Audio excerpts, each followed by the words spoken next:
उद्धव ठाकरे हे देव माणूस होते, मात्र मी एकनाथ शिंदेसारख्या घातकी लोकांसोबत गेलो आणि माझा घात झाला। पालघरमधून एकनाथ शिंदेंनी तिकीट कापताच विद्यमान आमदार श्रीनिवास वनगा यांना सुचलेलं हे शहाणपण।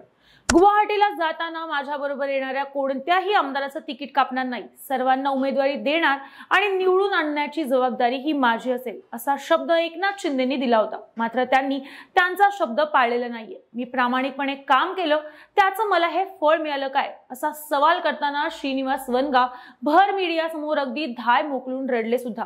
तसंच आज मी उद्धव ठाकरे या देव माणसाची माफी मागतो असं म्हणत श्रीनिवास वनगा जे बेपत्ता झालेत ते अजूनही समोर आलेले नाहीये। पालघरमध्ये नेमकं असं काय घडलंय, श्रीनिवास वनगा यांचं तिकीट एकनाथ शिंदेंनी अखेर कापलं का, याचाच घेतलेला हा सविस्तर आढावा। हॅलो, हाय, मी पद्मजा आणि तुम्ही पाहताय हॅलो महाराष्ट्र। सर्वात आधी पाहूया श्रीनिवास वनगा मीडिया समोर नेमकं काय म्हणाले।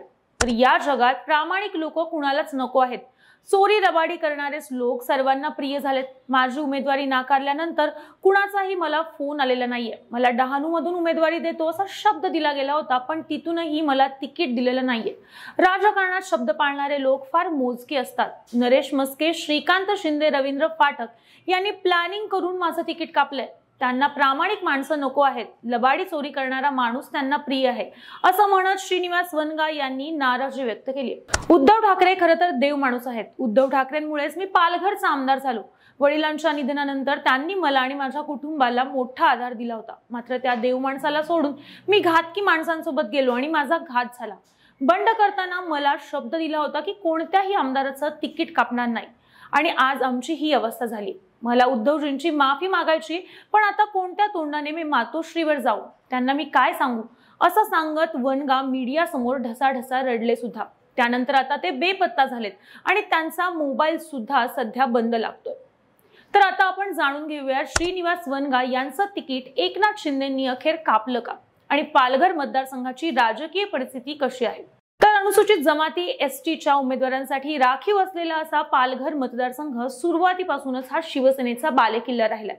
2008 नुसार केलेल्या मतदारसंघाच्या रचनेनुसार पालघर मतदारसंघात पालघर जिल्ह्याच्या डहाणू तालुक्यातील कासा आणि चिंचणी ही महसूल मंडळे, पालघर तालुक्यातील तारापूर, पालघर ही महसूल मंडळे आणि पालघर नगरपालिका क्षेत्राचा समावेश करण्यात आला।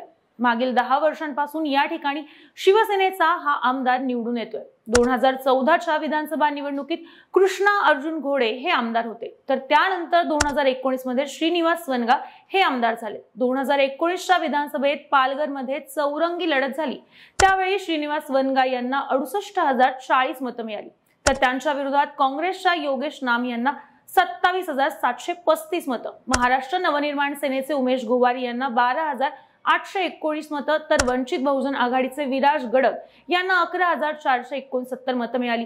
वनगा यांनी 40,305 मतांचं मताधिक्य घेत विजय हा मिळवला होता। मात्र एकनाथ शिंदेंच्या बंडात श्रीनिवास वनगा हे सुद्धा गुवाहाटीला गेले होते। त्यांच्यावरही गद्दारीचा शिक्का हा होताच। एकनाथ शिंदे पुन्हा एकदा आपल्याला तिकीट देतील अशी आशाही त्यांना होती। मात्र काही स्थानिक कारणांनी एकनाथ शिंदेंनी श्रीनिवास वनगा यांचं तिकीट यंदा कापलंय। पालघर विधानसभेसाठी श्रीनिवास वनगा यांच्याऐवजी माजी खासदार राजेंद्र गावित यांना यंदा संधी देण्यात आली।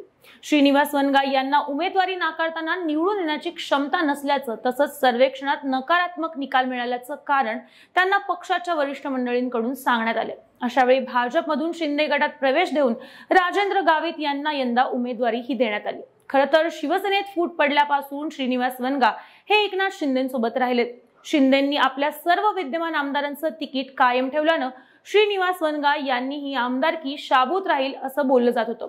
मात्र आमदारकीच्या कार्यकाळातील अक्रियाशीलता, मर्यादित लोकसंपर्क तसंच पक्षवाढीसाठी विशेष योगदान प्राप्त न झाल्यानं पालघरची उमेदवारी बदलावी अशी मागणी शिवसेनेच्या पदाधिकाऱ्यांनी पक्षीय व्यासपीठावर केली होती।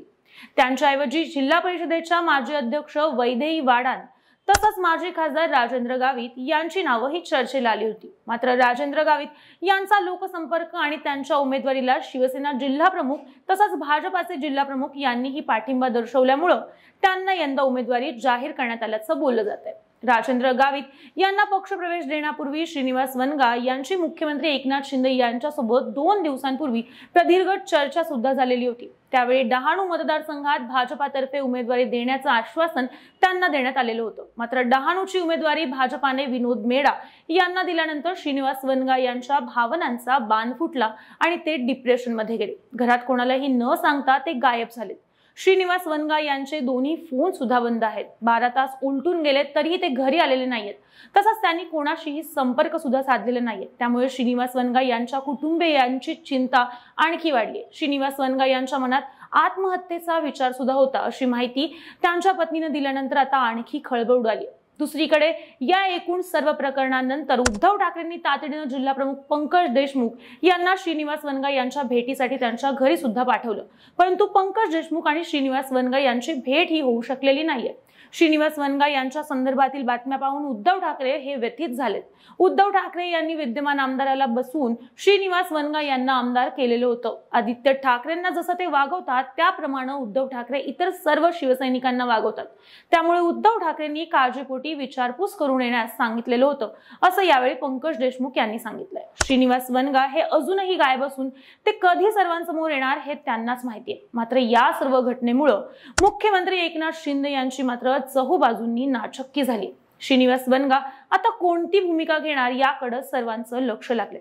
बाकी तुम्हाला काय वाटतंय? श्रीनिवास वनगा यांचं तिकीट कापून एकनाथ शिंदेंनी चूक केली आहे का? याबद्दलचं तुमचं मत प्रतिक्रिया आम्हाला कमेंट करून नक्की कळवा। आणि अशाच नवनवीन आणि राजकीय व्हिडिओसाठी हॅलो महाराष्ट्र या आमच्या चॅनलला लाईक, शेअर आणि सबस्क्राईब करायला विसरू नका। व्हिडिओ शेवटपर्यंत पाहिल्याबद्दल धन्यवाद।